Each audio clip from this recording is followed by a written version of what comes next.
السلام عليكم ورحمة الله وبركاته.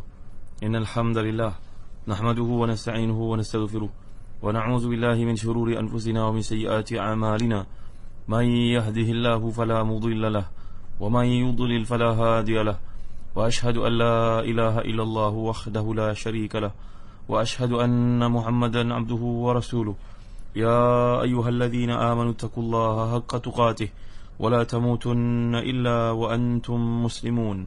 يا أيها الناس اتقوا ربكم الذي خلقكم من نفس واحدة وخلق منها زوجها وبث منهما رجالا كثيرا ونساء واتقوا الله الذي تساءلون به والأرحام إن الله كان عليكم رقيبا. يا أيها الذين آمنوا اتقوا الله وقولوا قولا سديدا يصلح لكم أعمالكم ويغفر لكم ذنوبكم ومن يطع الله ورسوله فقد فاز فوزا عظيما. أما بعد. Saudara Profil Ustaz Mahdi Syarudin, siang pendengar yang rahmati Allah sekalian, alhamdulillah, bersyukur kita kepada Allah Subhanahu wa taala. Kita masih lagi bincangkan ayat yang ke-39 dan insya-Allah kita akan lanjutkan kepada ayat 44 daripada surah Taha, iaitu firman Allah Subhanahu wa taala, a'udzubillahi minasyaitonir rajim. أن اقذفيه في التابوت فاقذفيه في اليم فليلقه اليم بالساحل يأخذه عدو لي وعدو له وألقيت عليك محبة مني ولتصنع على عيني إذ تمشي أختك فتقول هل أدلكم على من يكفله فرجعناك إلى أمك كي تقر عينها ولا تحزن وقتلت نفسا فنجيناك من الغم وفتناك فتونا فلبثت سنين في أهل مدين ثم جئت على قدري يا موسى واصطنعتك لنفسي اذهب أنت وأخوك بآياتي ولا تنيا في ذكري اذهبا إلى فرعون إنه طغى فقولا له قولا لينا لعله يتذكر أو يخشى. صدق الله العظيم. Iaitu letakkanlah dia Musa dalam peti, kemudian hanyutkan dia ke sungai Nil. Maka biarkanlah air arus sungai itu membawanya ke tepi. Dia akan diambil oleh Fir'aun, musuh kedua musuhnya. Aku telah melimpahkan kepadamu kasih sayang yang datang dariku, dan agar engkau diasuh di bawah penguasaanku. Iaitu ketika saudara perempuanmu berjalan, lalu dia berkata kepada keluarga Fir'aun, bolehkah saya tunjukkan kepada kamu orang yang akan meliharanya? Maka mereka mengembalikanmu kepada ibumu agar senang hatinya dan tidak bersedih hati. Dan engkau pernah membunuh seseorang, lalu kami selamatkan kamu dari kesulitan yang besar itu. Dan kami telah mencobamu dengan beberapa cubaan yang berat. Lalu engkau tinggal beberapa tahun di antara penduduk Madian. Kemudian engkau datang, tiba atasmu ketentuan untuk diangkat sebagai Rasul, wahai Musa. Dan aku telah memilihmu untuk menjadi Rasul. Pergilah engkau bersama saudaramu dengan bawa tanda-tanda kekuasaanku, dan janganlah kamu berdua lalai dari mengingatiku. Pergilah kamu berdua kepada Fir'aun, kerana dia benar-benar telah melampaui batas. Maka bicaralah kamu berdua kepada Fir'aun itu dengan kata-kata yang lemah lembut. Mudah-mudahan dia sedar ataupun takut. Para pendengar yang dirahmati dan dikasihi Allah sekalian, dahulu kita dah bincangkan bagaimana nikmat antara yang Allah berikan kepada Nabi Musa ni. Wa alqaitu alaika mahabbatan minni. Aku telah memberikan kepadamu kasih sayang datang dariku. Para ulama tafsir, contohnya Salam bin Kuhail, mengatakan bahawa Nabi Musa ni dicintai oleh sesiapa yang melihat. Lazimnya dalam kehidupan pada ini, tuan-tuan yang dirahmati dan dikasihi Allah sekalian, seorang itu dicintai kerana satu kebaikan yang dia buat, atau kerana rupa paras dia cantik, atau adalah satu perkara yang melebihkannya daripada orang lain. Tapi dalam kes Nabi Musa di sini, tuan-tuan yang dimuliakan Allah sekalian, nampaknya Allah menggunakan perkataan minni. Jadi artinya kasih sayang terhadap Nabi Musa ni adalah satu benda yang bersifat luar biasa. Ia bukan timbul disebabkan faktor-faktor lain seperti satu manfaat ataupun satu kesan perkenalan, tetapi kerana Allah SWT sendiri telah memberikan rasa cinta itu daripada dirinya. Ini juga dapat kita lihat dalam surah Qasas, tuan-tuan yang dimuliakan Allah sekalian. Allah menggunakan qurratu 'ainin li walak la taqtuluhu asa yanfa'na aw nattakhidhahu walada. Ini adalah penyejuk mata bagiku dan bagimu, janganlah engkau membunuhnya, mudah-mudahan ia memberi manfaat kepada kita, lalu kita ataupun kita ambil menjadi anak angkat kita. Inilah permintaan isteri Fir'aun yang bernama Asia, menunjukkan kesenangan hati, kebahagiaan bila dia menilai, melihat Nabi Musa ni menjadi penyejuk matanya. Qurratu 'ainin li walak. Tuan-tuan rahmati dan dikasihi Allah sekalian, Syekh Qutb memberi komentar bahawa setelah berlakunya ibu kepada Nabi Musa mencampakkan peti itu ke sungai ataupun ke laut ini, dalam perbezaan pandangan yang berbeza, sampailah ke tangan musuh Allah dan musuh Nabi Musa. Semuanya menampakkan kekerasan, kekasaran yang diserubungi oleh kehidupan, ketakutan yang mencengkam. Anak ini lahirkan secara baik dalam proses perkahwinan yang sah. Tuan-tuan yang mulia Allah sekalian, para Nabi semuanya lahir dari perkahwinan yang sah, bukannya Nabi-Nabi dari keturunan zina. Tapi nampaknya peristiwa yang berlaku, perkembangan politik pada waktu itu yang menekan ibu-ibu yang melahirkan anak-anak lelaki khasnya untuk dibunuh. Ini semua menimbulkan rasa gangguan psikologi yang tinggi, tuan-tuan yang mulia Allah sekalian. Bayangkan, sedangkan kita yang ada anak-anak dihantar ke nursery pun berlaku penyakit yang menular, kita rasa Masya Allah tidak tenang yang nak duduk. Terbayang wajah anak itu. Maka petah lagi kalau keluar arahan dibunuh anak-anak lelaki seperti yang berlaku zaman Nabi Musa ni, tuan-tuan. Kemudian datang ilham untuk mencampakkannya dalam sungai.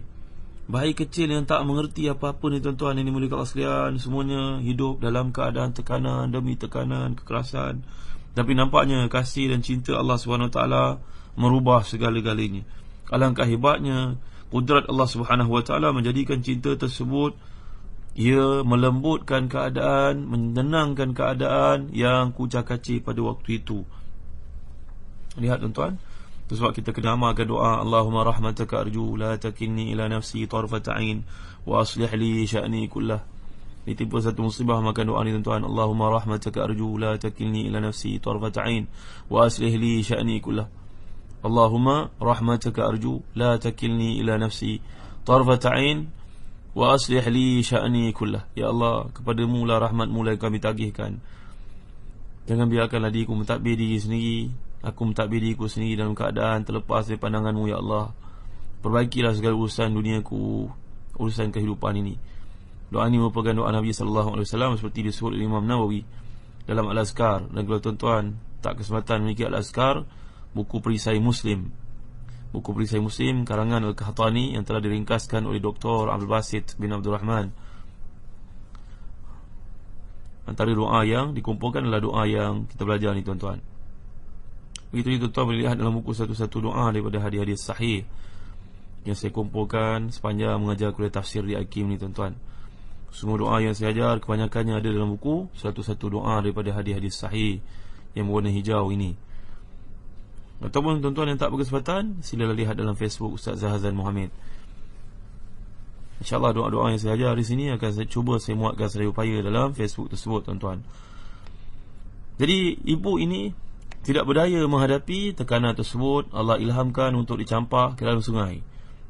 Bayangkanlah, tuan-tuan yang dirahmati dan dikasihi Allah sekalian, dengan keangkuhan, kekuatan, kekuasaan Fir'aun, tapi nampaknya kasih sayang Allah SWT mengatasi segala-galanya. Demikianlah lebih kurang huraian Sayyid Qutb dalam tafsirnya Fi Zilalil Quran. Tafsir Fi Zilalil Quran, alhamdulillah, sudah pun diterjemahkan oleh Allahyarham Ustaz Yusuf Zaki dan telah pun diterbitkan oleh Pusaka Darul Iman. Demikianlah, tuan-tuan, tafsir Fi Zilalil Quran oleh Sayyid Qutb ini telah pun diterjemahkan oleh Pusaka Darul Iman, alhamdulillah. Kemudian datang ayat ke-40 hingga 41. Istamshi ukhtuka fataqulu hal adullukum ala ma yakfulu faraja'naka ila ummika kay taqarra 'ainuha wa la tahzan wa qatalta nafsan fanajjaynaka min al-ghammi wa fatannaka futuna falabista sinina fi ahli madyana thumma ji'ta ala qadri ya Musa wastana'tuka li nafsi. Ketika saudara perempuan berjalan, maka dia berkata, bolehkah aku tunjukkan kepadamu siapa yang akan meliharanya? Maka kami kembalikanmu kepada ibumu agar senang hatinya, tidak berduka cita. Dan kau pernah membunuh satu jiwa, lalu kami selamatkanmu dari kesalahan itu, dan kami mencobamu dengan beberapa cubaan. Maka kau tinggal beberapa tahun di antara penduduk Madian. Kemudian kau datang atas takdir kami, wahai Musa, dan aku telah milihmu untuk diriku. Wahai Musa, ketahuilah anugerah pertolongan kami kepadamu ketika saudaramu keluar berjalan dekat istana. Nangis kakak ini melihat apalah masa depan untuk adiknya dicampakkan ke dalam sungai tersebut, sungai Nil, dalam peti itu. Kejar dia, mengikut dari tepi. Dia berjalan untuk mengetahui beritamu, dan ketika dia mengetahui bahawa engkau telah pun masuk dalam keluarga, dalam kumpulan istana Fir'aun dengan dayang-dayang mengambilmu, dia pun bekerja melihat apakah peluang untuk kembali ke pangkuannya dan juga ibunya. Maka dia berkata kepada keluarga Fir'aun, boleh tak aku tunjukkan kepadamu siapa yang akan menyusukannya. Melihat anak ini menangis tak berhenti, budak menangis kejang, tuan-tuan. Mereka dalam keadaan bungkam dan kelang kabut, bingung, itu pun setuju.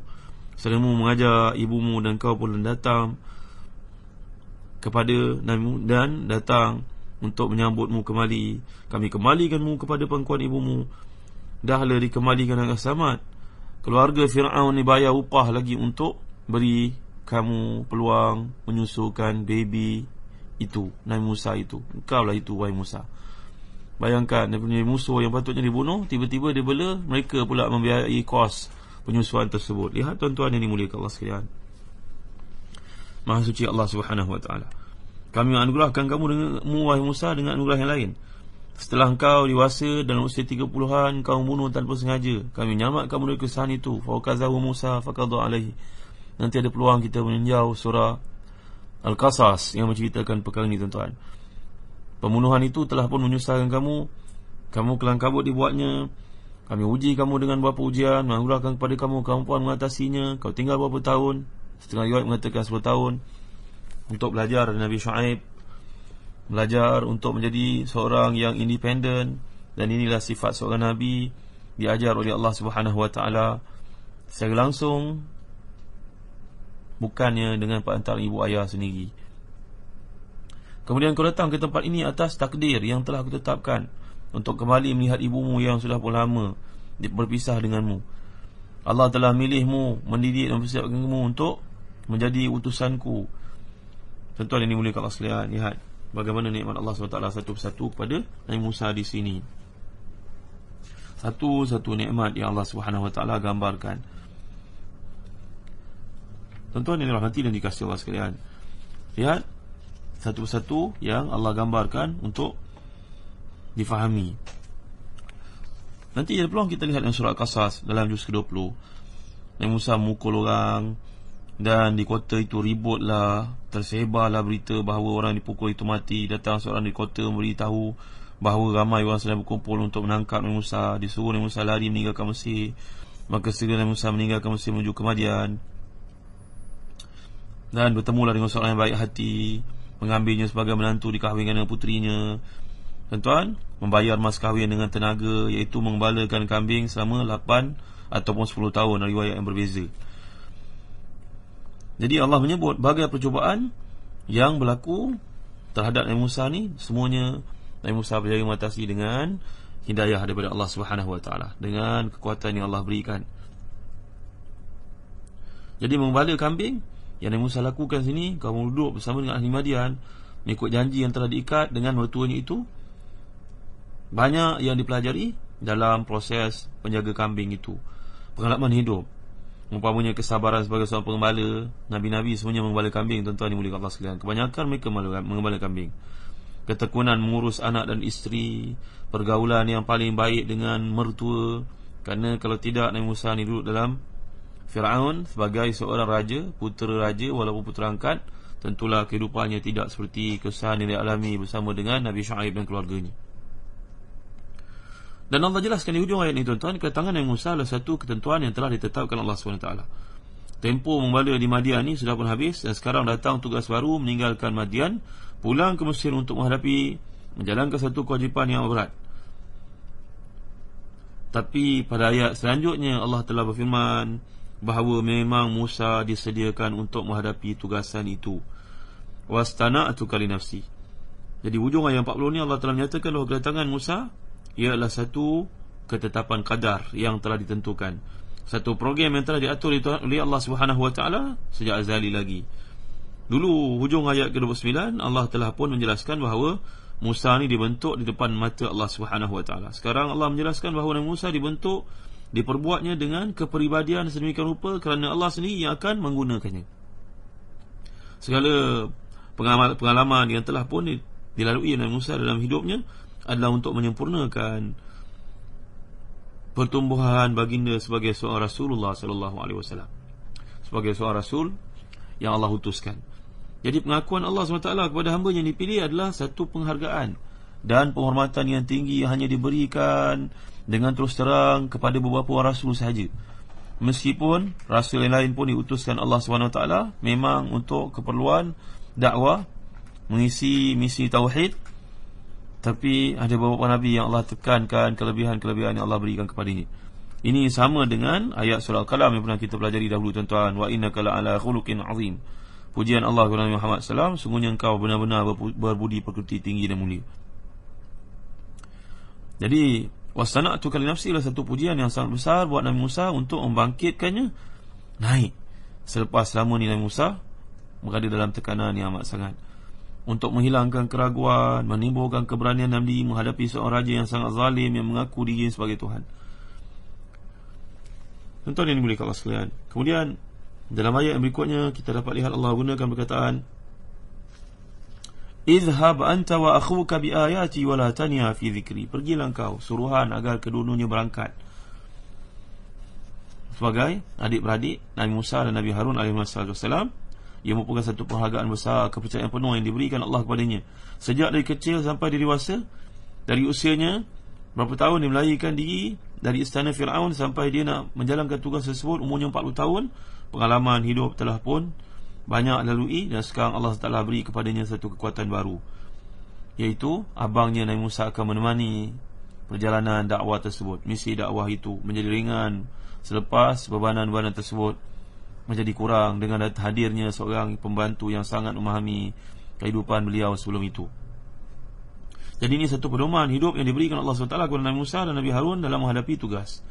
Bagaimanapun beratnya, janganlah lalai dari mengingati Allah SWT. Kerana ingat kepada Allah SWT adalah selalunya akan beri kekuatan kepada jiwa yang sedang kesusahan. Tuan-tuan, insyaAllah kita akan sambung kuliah ni, tafsir ayat ini dalam kuliah berikut. Allahu a'lam wa sallallahu ala sayyidina Muhammad wa ala alihi wa sahbihi wa baraka wa sallam. Walhamdulillahi rabbil alamin wa barakallahu fikum. Wassalamu alaikum warahmatullahi wabarakatuh. Assalamualaikum warahmatullahi wabarakatuh. Innal hamdalillah nahmaduhu wa nasta'inuhu wa nastaghfiruh wa na'udzu billahi min shururi anfusina wa min sayyiati a'malina. May yahdihillahu fala mudilla lahu wa may yudlil fala hadiya lahu. Wa ashhadu an la ilaha illallah wahdahu la sharika lahu wa ashhadu anna Muhammadan abduhu wa rasuluh. Ya ayyuhalladzina amanu taqullaha haqqa tuqatih wa la tamutunna illa wa antum muslimun. يا أيها الناس اتقوا ربكم الذي خلقكم من نفس واحدة وخلق منها زوجها وبث منهما رجالا كثيرا ونساء واتقوا الله الذي تساءلون به والأرحام إن الله كان عليكم رقيبا يا أيها الذين آمنوا اتقوا الله وقولوا قولا سديدا يصلح لكم أعمالكم ويغفر لكم ذنوبكم ومن يطع الله ورسوله فقد فاز فوزا عظيما. Amma ba'd. Saudara Nabi Usama Hari Syarudin, sedang pendengar yang dirahmati Allah sekalian, dan Allah Subhanahu wa taala dalam ayat ke-40 hingga 41 daripada surah Taha, a'udzubillahi minasyaitonir rajim. Istamshi ukhtuka fataqulu hal adullukum ala man yakfulu faraja'naka ila ummika kay taqarra 'aynuha wa la tahzan wa qatalta nafsan fanajjaynaka minal ghammi wa fatannaka futuna.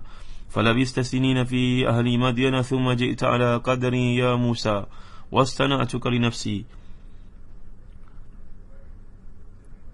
Maksudnya, dan kau pernah membunuh satu jiwa lalu kami selamatkan dari kesusahan, dan kami telah mencubamu dengan beberapa cubaan.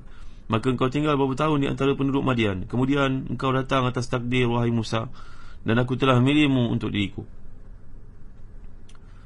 Sedang ini rahmati Allah sekalian, sebelum ni kita telah bincangkan kisah bagaimana Musa ni ibunya menjadi sedih atas perpisahan tersebut. Kay taqarra ainuha wa la tahzan. Kembali tenang hatinya, sejuk hatinya dengan kembalinya Nabi Musa ke pangkuan, dan kemudian tidak berduka cita. Setelah sebelumnya telah nyatakan agar senang hati. Kay taqarra ainuha wa la tahzan. Taqarra ainuha, hatinya menjadi tenang dan tidak pula berduka cita. Kan tidak berduka cita tu satu repetition, tuan-tuan yang dirahmati dan dikasihi Allah sekalian, satu pengulangan. Bila hati senang, memanglah tak berduka cita. Ada di kalangan para ulama yang menjawab, ulama tafsir ni maksudnya tidak berduka cita bukannya Nabi Musa, tapi kepada Nabi Musa sendiri. Wala tahzan, kamu wahai Musa jangan bersedih. Ada juga yang memahami maksud kesenangan hati sang ibu bermaksud pertemuannya dengan anak, dan tiada dukanya disebabkan bukan orang lain yang menyusukan anaknya sendiri. Inilah yang disebut oleh setengah para mufassirin yang lain. Ibn Ashur pula memahami kesenangan hati ibu ni kerana dia memperoleh kembali anaknya setelah dicampakkan ke dalam sungai Nil, sedangkan kehilangan duka cita disebabkan ketika dia telah yakin bahawa putera kesayangannya selamat dan tidak akan karam dalam sungai tersebut. Ada setengah ulama yang merujuk kepada kitab Perjanjian Lama dan kitab Taurat menyatakan bahawa saudara perempuan Nabi Musa ni namanya Maryam. Beliau ni telah meninggal dunia 3 tahun setelah berjayanya Bani Israel keluar dari Mesir, selamat dalam dikejar oleh Firaun dengan tenteranya itu. Jadi siapa dengan rahmatullah sekalian, kata Ibn Ashur dan tafsirnya Tahrir dan Tanwir, satu benda menarik juga dari sudut fakta, kerana Ibn Ashur menguasai bukan sahaja ilmu tafsir dengan baik, ilmu alatnya, bahkan menguasai juga ilmu yang terdapat dalam kitab Taurat. Mengikut kajian beliau, peristiwa ini berlaku sekitar 1417 sebelum Masihi. Perkataan yang digunakan Allah SWT, wafatanna kafutuna. Fatanna diambil perkataan fatana, yang bererti menguji. Kalau tuan-tuan lihat dalam kamus, contohnya kamus Al-Farid, contohnya kamus Al-Aziz. Kedua kamus ni amatlah saya cadangkan tuan-tuan miliki untuk memahami bahasa Al-Quran, terutamanya bagi tuan-tuan yang belajar bahasa Arab. Kamus Al-Farid dan yang kedua kamus Al-Aziz. Kedua kamus ni sangat baik untuk dimiliki tuan-tuan yang dimuliakan Allah sekalian. Jadi fatana bererti menguji. Kata ni pada mulanya digunakan dalam erti membakar, seperti halnya emas dibakar untuk mengetahui kadar kualitinya dan membersihkannya dari benda-benda yang melekat bersama-sama ketika dikeluarkan dari perut bumi. Jadi dari sini kata tersebut juga bererti kejayaan membersihkan. Jadi dalam konteks huraian tentang Nabi Musa ni, diartikan dengan anugerah Allah SWT menyelamatkan Nabi Musa dari berbagai bentuk kesulitan, sehingga dia merasakan sendiri kualiti iman yang mantap, yang solid. Sama halnya dengan emas yang dibakar sehingga menjadi bersih, jelas kualitinya grade keberapa. Jadi firman Allah SWT di sini, wafatannaka futuna, kami telah mencubamu dengan beberapa cubaan, kesimpulan dari berbagai bentuk cubaan yang dilalui oleh Nabi Musa AS dalam kehidupannya, serta Allah SWT menyelamatkannya dari berbagai-bagai peristiwa yang berlaku. Jadi ini bermula dari dicampakkan ke dalam sungai ketika ia masih bayi, kemudian dihantar ke istana Firaun, kemudian membunuh secara tak sengaja dilakukan, menyebabkan dia terpaksa pergi ke Madian untuk mendapat pendidikan dari Nabi Shu'aib, dan seterusnya dinikahkan dengan puteri Nabi Shu'aib. Kemudian perjalanannya kembali ke Mesir, di mana dia tersesat jalan. Akhirnya dia dapat bimbingan Allah SWT secara langsung mendengar firman Allah. Ibn Ashur pula memahami maksud fitnah dalam erti kata kegoncangan jiwa. Kegoncangan jiwa ni kadang-kadang berlaku dalam hidup seseorang, tuan-tuan. Kerana fitnah ni boleh jadi dalam bentuk ni'mat dan boleh juga jadi dalam bentuk niqmah. Ni'mat dan juga niqmah. Kadang-kadang ia merupakan satu anugerah, kadang-kadang ia merupakan satu penarikan anugerah. Jadi dalam konteks saya ini, Ibn Ashur memahami dalam erti kegoncangan jiwa yang menimpa Nabi Musa, rasa takut yang menyelubungi Nabi Musa, yang mendorongnya untuk keluar dari Mesir kerana pembunuhan secara tak sengaja itu, tuan-tuan. Kita akan lihat perkara ini dalam kuliah yang lain insya-Allah, berkenaan dengan tafsir surah Al-Qasas.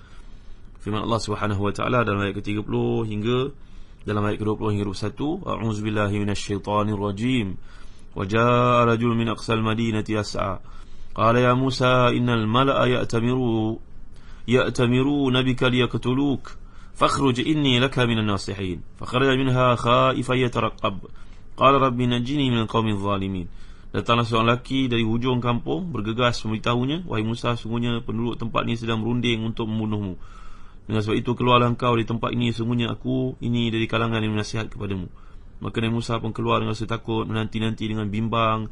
Dia berdoa, ya Allah, selamatkan aku dari orang-orang yang zalim. Rabbi najini minal qaumiz zalimin. Ini doa Nabi Musa, mohon perlindungan dari orang yang zalim. Jadi futuna yang digunakan sini untuk menjelaskan bahawa ujian dan cobaan itu yang Allah SWT berikan kepada Nabi Musa ni masa ke masa. Dan lagi Syekh Al-Mufassir Tahir Ibn Ashur menegaskan bahawa penyebutan ujian ini di celah-celah huraian tentang nikmat bertujuan menekankan bahawa Allah SWT tidak akan menyia-nyiakan nyawa orang Mesir yang telah dibunuh tanpa sengaja oleh Nabi Musa ni. Kerana yang berkaitan tidak wajar dibunuh sebenarnya. Kerana itu Nabi Musa menerima hukuman atas kesalahannya berupa rasa takut yang menyelubungi jiwanya. Tapi di celah-celah hukuman yang Allah kenakan itu terdapat nikmat. Memanglah hamba-hamba Allah SWT yang dikehendaki untuk mereka ni mendapat kebaikan selalunya diuji. Kerana ujian itu merupakan satu pendidikan yang wajar dilalui oleh hamba-hamba yang saleh ini untuk peningkatan dan kesempurnaan diri. Jadi inilah yang disebut sebagai ibtila. Ibtila maknanya ujian. Ujian yang dialami Nabi Musa dalam konteks pembunuhan dilakukan secara tak sengaja ini menyebabkannya melarikan diri ke Madian. Dia mendapat latihan kejiwaan di sini tuan-tuan, untuk mempersiapkan diri memikul beban tanggungjawab menjadi Nabi, menjadi utusan Allah SWT selepas itu. Jadi Nabi Musa mendapat pendidikan dari pak mentuanya Nabi Shu'aib alaihi salam. Kerana dalam usaha nak memikul tanggungjawab tersebut mestilah ada bimbingan awal, dan Nabi Shu'aib menjadi pembimbingnya di sini. Kemudian Allah SWT, falabista sinina fi ahli Madian. Kamu telah duduk di sini selama berapa tahun? Setengah ulama memahaminya 10 tahun, ada yang kata 28 tahun. 10 tahun sebagai upah menjadi menantu. Ini merupakan mas kahwin kepada anak Nabi Shu'aib yang telah menjadi isterinya, dan 18 tahun lagi sudah itu dia bermukim di sana bersama dengan Nabi Shu'aib dan isteri serta anak-anaknya. Tahir Ibn Hashim menjelaskan bahawa Madian ni pada mulanya merupakan nama bagi putera Nabi Ibrahim AS, dari isteri ketiga Nabi Ibrahim yang bernama Kathura. Ini ada sedikit cerita lah tuan-tuan dalam tafsir Tahrir dan Tanwir. Ini merupakan isteri yang dinikahi oleh Nabi Ibrahim pada akhir usianya selepas kematian isteri-isteri yang terdahulu. Jadi Madian yang merupakan putera Nabi Ibrahim akhirnya menikah dengan puteri Nabi Lut AS. Kita tahu bahawa antara Nabi Lut dan juga Nabi Ibrahim ada hubungan kekeluargaan, anak saudara. Seterusnya kota Madian ini difahami diambil nama tersebut dari keturunan Madian, putera Nabi Ibrahim AS, yang duduknya secara dekat tuan-tuan adalah berdekatan dengan Laut Merah, di sebelah tenggara gurun Sinai, padang pasir Sinai, iaitu tempat di antara Hijaz. Dan kalau kita nak kata secara tepat, barangkali dekat Tabuk, dalam dekat dengan Teluk Aqabah. Kalau tuan-tuan nak melihat dapatan-dapatan kajian sejarah ni, antara buku yang terbaik yang wajar tuan-tuan miliki adalah buku Mekah, Kelebihan dan Sejarah. Dan tak sempurna buku Mekah, Kelebihan dan Sejarah ni, tuan-tuan miliki pula buku bertajuk Madinah, Kelebihan dan Sejarah. Kedua buku ni tuan-tuan nama wajar untuk kita miliki sebelum melangkahkan kaki pergi ke Tanah Suci untuk umrah ataupun haji. Buku Mekah, Sejarah dan Kelebihan, dan yang kedua buku Madinah, Sejarah dan Kelebihan. Ini merupakan satu kajian mendalam dipenuhi dengan gambar-gambar oleh Al-Fadhil Dr. Abdul Basit bin Abdul Rahman Hafizahullah, yang merupakan hasil kajian beliau selama lebih kurang 20 tahun berada di Tanah Suci tuan-tuan yang dimuliakan Allah sekalian. Jadi ini tempat secara tepatnya Tabuk yang berdekatan dengan Teluk Aqabah ni. Kata setengah sejarawan, populasi yang pernah ada di situ sekitar 25,000 orang. Ada setengah ulama boleh mengatakan bahawa tempat masukkan dengan Madian ini adalah desa Al-Aika yang Allah nyatakan dalam Al-Quran Karim, yang merupakan tempat dimusnahkan mereka. Dan ada juga yang pendapat bahawa Al-Aika ni merupakan nama lain dari kota Tabuk. Jadi kota Tabuk pernah menjadi tempat peperangan di antara Nabi Muhammad SAW dengan kaum musyrikin, yang pernah kita bincangkan dahulu sekitar tahun ke-9 Hijrah. Ini pernah kita bincangkan dalam surah Taubah yang lalu. Thumma ji'ta ala qadri ya Musa, kemudian kau datang di atas ketetapan kami wahai Musa. Ini mengandungi maksud bahawa apa yang terjadi pada Nabi Musa hingga akhirnya terpilih sebagai Nabi di sisi Allah SWT merupakan takdir yang telah diatur Allah SWT tahap demi tahap. Namun perlulah kita fahami bahawa takdir tersebut tidak serupa dengan takdirnya yang menyentuh seluruh makhluk. Kerana jika demikian, tidak ada erti penyebutannya di sini secara khusus pada Nabi Musa. Jadi takdir yang dimaksudkan di sini adalah takdir khusus yang akhirnya pengaturan khusus yang Allah tetapkan melibatkan sunnatullah dan juga inayahnya, iaitu campur tangannya secara khusus yang berbeza dengan hukum-hukum alam yang selama ini kita lalui. Jadi penyebutan Nabi Musa di sini tuan-tuan saya langsung dalam dialog ini merupakan membuktikan dekatnya dan cintanya Allah kepada baginda, dan ia mengisyaratkan penutup dari huraian tentang anugerah Allah SWT kepadanya dalam ayat yang lalu. Perkataan istana'ah tuan-tuan, kalau tuan-tuan lihat dalam kitab yang berkaitan dengan fiqh lughah, tuan-tuan lihat dalam kamus Al-Farid begitu juga kamus Al-Aziz. Diambil perkataan sana'ah. Sana'ah yang biasanya digunakan dalam arti kata melakukan sesuatu benda dengan tekun, dengan perhalus, dengan teliti. Bagi orang yang berkeahlian ni dipanggil sana'ah, mustani'. Jadi kata ni berbeza daripada wazan fa'ala atau sana'ah yang biasa digunakan untuk membawa maksud melakukan, mengerjakan. Kalau sebut fa'ala, melakukan juga. Tapi kalau sana'ah, maknanya dilakukan dengan keahlian, dilakukan dengan penelitian. Jadi mengisyaratkan bahawa Allah SWT memperlakukan Nabi Musa sedemikian baik dan juga dengan khusus, dengan pemilihan di sisinya, dengan kasih sayang dan perhatian, dengan segala penumpuan. Kerana itu ada sebahagian para ulama tafsir memahami maksud bererti di sini istana yang bererti berbuat baik. Jadi huruf ta pada kata ini mengandungi makna kesungguhan dalam hal kesungguhan berbuat baik. Dan dengan demikian mengisyaratkan bahawa terlimpah kepada Musa ni segala anugerah Allah SWT. Jadi atas dasar itu dapat dikatakan bahawa kandungan ayat ini merupakan satu bahagian dari anugerah Allah, yang anugerah yang jauh lebih besar dari sekadar menyelamatkannya di sungai Nil, ataupun terhindarnya Nabi Musa ni dari keresahan hidup kerana membunuh tanpa sengaja itu. Ramai juga di kalangan para ulama mufassirin yang memahami kata istana'tuka ni berarti memilihmu. Memanglah satu pihak tidak membuat sesuatu kecuali berdasar kehendak dan pilihannya. Jadi dari sini memberikan isyarat kepada kita dekatnya lagi sekali Nabi Musa dengan Allah SWT. Jadi Nabi Musa dipilih Allah SWT untuk dirinya, bermakna bahawa Nabi ini telah pun diberi satu tugas yang khusus untuk tidak melakukan kegiatan kecuali apa yang diperintahkan Allah SWT. Dan bahawa seluruh jiwa raga Nabi Musa ni fokusnya semata-mata kerana Allah SWT. Dia tidak akan menulis untuk dirinya lagi. Dia adalah satu hubungan yang mutlak dengan Allah SWT. Dia memandang kepada Allah dengan mata hatinya. Maka bila dia berucap dengan Allah SWT, bila dia berkata dengan Allah SWT, bila dia bergerak dengan perintah Allah SWT, bila dia berperang kerana Allah SWT, bila dia berdakwah, semuanya dengan perhatian dan kasih sayang Allah SWT. Inilah yang difahami oleh kebanyakan para ulama tafsir terhadap istana'tuka. InsyaAllah dalam kuliah akan datang kita akan lanjutkan ayat yang berikutnya. Allahu a'lam wa sallallahu ala sayyidina Muhammad wa ala alihi wa sahbihi wa baraka wa sallam. Walhamdulillahi rabbil alamin. Wa barakallahu fikum. Wassalamu alaikum warahmatullahi wabarakatuh. Assalamu alaikum warahmatullahi wabarakatuh. Innal hamdalillah nahmaduhu wa nasta'inuhu wa nastaghfiruh wa na'udzu billahi min shururi anfusina wa min sayyiati a'malina. من يهده الله فلا مضل له ومن يضلل فلا هادي له وأشهد أن لا إله إلا الله وحده لا شريك له وأشهد أن محمدا عبده ورسوله. يا أيها الذين آمنوا اتقوا الله حق تقاته ولا تموتن إلا وأنتم مسلمون. يا أيها الناس اتقوا ربكم الذي خلقكم من نفس واحدة وخلق منها زوجها وبث منهما رجالا كثيرا ونساء واتقوا الله الذي تساءلون به والأرحام إن الله كان عليكم رقيبا. يا أيها الذين آمنوا اتقوا الله وقولوا قولا سديدا يصلح لكم أعمالكم ويغفر لكم ذنوبكم ومن يطع الله ورسوله فقد فاز فوزا عظيما. أما بعد. Saudara penabi Ustaz Mahdi Syarudin, saya mendengar rahmati Allah sekalian. Alhamdulillah, bersyukur kita kepada Allah Subhanahu wa taala, dan pada waktu ini kita menyambung kuliah tafsir dalam surah Taha, musti ayat ke-42 hingga berikutnya. Dan itulah firman Allah Subhanahu wa taala, A'udzu billahi minasyaitonir rajim.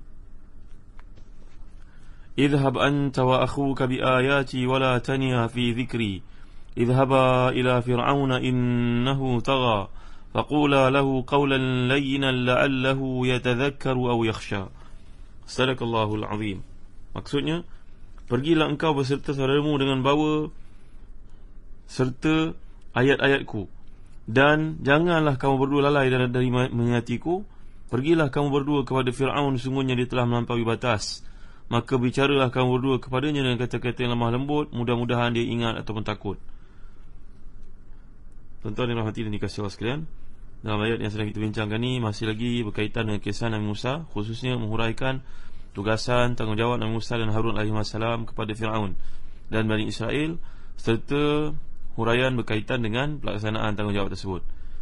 Jadi setelah akhir ayat dalam penggal yang lalu menceritakan bahawa Nabi Musa lapian Allah SWT yang ditugaskan menjadi Nabi dan Rasul, kini Allah merintahkan baginda, wahai Musa, pergi engkau bersama dengan Harun, dan kau mohonkan untuk menjadi pembantu itu dengan bawa ayat-ayatku, iaitu mukjizat-mukjizat yang telah engkau saksikan sendiri, sama ada yang berupa tongkat itu ataupun tanganmu yang putih bercahaya, dan bukti-bukti yang lain.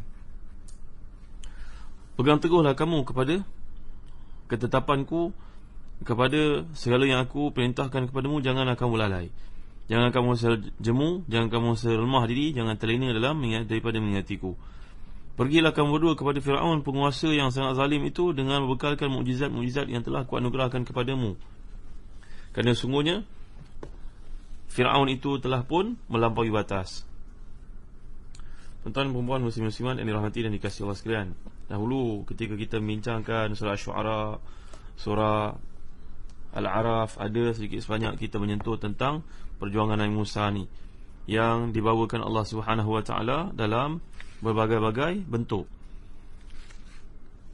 Saya pendengar yang dirahmati dan dikasihi Allah sekalian, jadi nampaknya Allah SWT menyuruh Nabi Musa dan juga Nabi Harun untuk pergi bertemu dengan Fir'aun. Nanti kita akan lihat dalam surah Isra, walaqad ataina Musa 9 ayatin bayyinat. Kami telah berikan kepada Musa ni 9 mukjizat yang cukup jelas. Kata para ulama tafsir, 9 yang masukkan ni, yang pertama adalah tongkat, yang kedua adalah tangan yang bercahaya, yang ketiga terbelahnya laut dipukul tongkatnya, yang keempat batu yang terpancar darinya 12 mata air, fanfajar minha 12 aina. Kemudian jarat, iaitu belalang, dan qummal, kutu, dan dhafadi' yang pernah kita bincangkan dahulu, kata, waddam, darah, wanadkul jabal fawqahum ka'annahu dhullah, dan gunung yang dinaikkan, yang diangkat ke atas Bani Israel dalam satu peristiwa. InsyaAllah kita akan bincangkan perkara ini dalam surah Al-Baqarah, juga dalam surah-surah yang lain. 9 mukjizat ini telah dikurniakan Allah SWT kepada Nabi Musa dan Nabi Harun, guna untuk memujuk Fir'aun agar masuk Islam, agar mengikuti syariat yang dibawakan kepadanya. Pergilah kepada Fir'aun kerana dia telah melampaui batas. Melampaui batas maksudkan sini, kata para ulama tafsir, kerana dia telah pun mengatakan dia merupakan Tuhan. Nanti ada peluang kita lihat surah Zukhruf, bila Fir'aun ni telah pun berkata, wa nada fir'aunu fi qaumi qala ya qaumi alaysa li mulku misr wa hadhihi al-anharu tajri min tahti afala tubsirun am ana khairu min hadha alladhi huwa mahinun wa la yakadu yubin falawla ulqiya alayhi asiratu min dhahabin aw jaa ma'ahu al-malaikatu muqtarinin. Fir'aun ni berkata dengan sombong dan angkuhnya, lihat bagaimana aku ni lebih berkuasa daripadanya, lihat di bawah aku ada sungai Nil mengalir. Dia ni ada apa? Bercakap pun terketar-ketar, bahasanya pun tidak lancar. Maka Fir'aun mula menghitung kelebihannya banding dengan kelebihan Nabi Musa alaihi salam. Ini kesombongan Fir'aun. Yang dimaksudkan oleh Allah SWT di sini tagha. Tagha maknanya dia telah melampaui batas. Kita telah bincangkan dahulu bagaimana perkataan tagha ni digunakan Allah SWT, melampau. Kalimah ni terletak dalam satu rumpun dengan kalimah-kalimah lain ni biasanya dipakai menunjukkan sikap bermaharajalela, sombong bermaharajalela, melampau-lampau. Seorang raja yang bertindak zalim kepada rakyatnya dinamakan sebagai taghiyah. Dan satu yang dipuja oleh manusia sehingga melupakan tanggungjawab mereka terhadap Allah SWT dipanggil taghut. Pernah kita bincangkan dahulu. Kalau tuan-tuan lihat dalam kitab-kitab berkaitan dengan fiqhul lughah, tentunya dalam kamus-kamus yang ada seperti Al-Farid, seperti Al-Aziz, tuan-tuan akan lihat kedua kamus ini menyeraikan perkataan tagha, yatgha, taghut, apa yang dimaksudkan di situ. Para pendengar yang rahmati dan dikasihi Allah sekalian, jadi dalam pendekatan yang dikemukakan di sini oleh Allah Subhanahu Wa Taala, Allah menyuruh Nabi Musa supaya berkata dengan kata-kata yang lembut. Faqula lahu qawlan layyinan la'allahu yatadhakkaru aw yakhsha. Katakanlah kepadanya dengan kata-kata yang lemah lembut supaya dia ingat akan kebesaran Allah SWT dan kelemahannya sebagai makhluk, atau paling tidak pun dia akan terus merasa takut dan sedar dari sifat sombong bongkaknya sebelum itu. Yakhsha ni tuan-tuan yang dimuliakan Allah sekalian, perkataan yakhsha kalau kita perhatikan dalam kamus-kamus, dari perkataan khasyah. khasyah bermaksud rasa takut yang disertai dengan rasa, dengan perasaan, dikuasai dengan perasaan rasakan keagungan yang ditakuti itu. Jadi khasyah ni maknanya ketakutan yang disertai dengan rasa keagungan. Sebagai contohnya dalam ayat Allah Subhanahu wa taala, Allah gambarkan dalam surah Fatir ayat ke-28, innama yakhshallaha min ibadihi ulama. Sungguhnya hanya senya yang takut kepada Allah SWT adalah para ulama, adalah hamba-hambanya yang memiliki ilmu pengetahuan. Kata Imam Ghazali, al-ulama maksudkan di sini iaitu dalam al-ulum ad-diniyah, dalam ulum syariah, dalam ilmu pengetahuan berkaitan dengan agama. Dan surah Qaf Allah menyatakan man khasyar rahmana bil ghaib, man khasyar rahmana bil ghaib. Itulah sebabnya para ulama lughah mengatakan maksud khasyah berbeza daripada khauf. Khasyah ni ketakutan yang disertai dengan rasa agungnya Allah Subhanahu wa taala. Dulu dalam surah Al-Kahfi kita pernah bincangkan kisah Nabi Khidir telah membunuh seorang anak kecil, lalu ditanya oleh Nabi Musa, kenapa melakukan demikian? Jawapan Nabi Khidir, fakhashina ayurhiqahuma, fakhashina ayurhiqahuma. Anak ni bila dia besar nanti kalau tak dibunuh, kerana perintah Allah agar dibunuh, nanti dia akan mengganggu, menyusahkan, menyebabkan ayah ibunya berkeadaan susah. Allah juga mengingatkan kita dalam surah Al-Baqarah sebagai contoh ayat ke-150, fala takhshawhum wakhshawni, fala takhshawhum wakhshawni. Jangan kamu takut kepada manusia, tapi takutlah kepada aku. Ingat Allah Subhanahu wa taala. Jadi itu sebab digunakan di sini la'allahu yatadhakkaru aw yakhsha, mudah-mudahan dia ingat ataupun dia rasa takut, barulah dia mengetahui keagungan kekuasaan Allah Subhanahu wa taala. Tuan-tuan, pendekatan dari sudut begini dalam pendidikan anak-anak pentinglah tuan-tuan. Seorang ibu sebagai contohnya perlu mengajar anak-anak bagaimana nak takut kepada Allah Subhanahu wa taala. Pendidikan yang berkesan dengan hikmah itu harus dicorakkan dari kecil. Ibu suruh kamu tutup aurat ni bukan kerana ibu nak, kerana kita kena takut Allah Subhanahu wa taala, kerana Allah yang suruh perkara ni. Sesuai seperti yang ditulis oleh Ustazah Nur Hafizah Musa, hafizahullah, dalam majalah Al-Ustaz sebagai contohnya. Pendekatan terhadap pendidikan anak-anak ni yang penting tuan-tuan. Setiap kita merupakan ayah ibu, jangan tersasar dalam pendidikan. Bacalah sebagai contohnya dalam kolom pendidikan anak-anak oleh Ustazah Nur Hafizah Musa, hafizahullah, berkenaan dengan bagaimana teknik uslub tarbiyah yang terbaik yang harus dicontohi oleh Nabi Muhammad SAW dan para nabi, seperti yang sedang kita bincangkan di sini. Tuan-tuan dan hati dikasihi Allah sekalian, kalau kita lihat redaksi ayat ini ditujukan kepada dua orang Nabi yang mulia, itu Nabi Musa dan Nabi Harun. Sedangkan ayat sebelumnya perintah Allah SWT hanya ditujukan kepada Nabi Musa sahaja. Jadi ada yang menjawab bahawa perintah ni datang sesudah perintah yang lalu dan dalam situasi yang berbeza. Tapi ada juga yang berpendapat bahawa ayat ni sebenarnya hanya ditujukan kepada Nabi Musa seorang sahaja, sedang perintah-perintah dalamnya dituju kepada mereka berdua.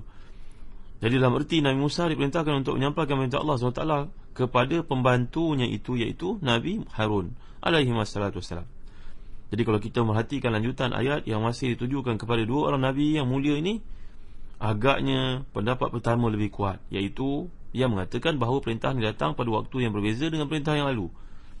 Ini juga dikuatkan dengan bentuk jamak yang digunakan menunjuk ayat-ayat, iaitu bukti-bukti dan mukjizat yang telah diberikan Allah SWT kepada Nabi Musa.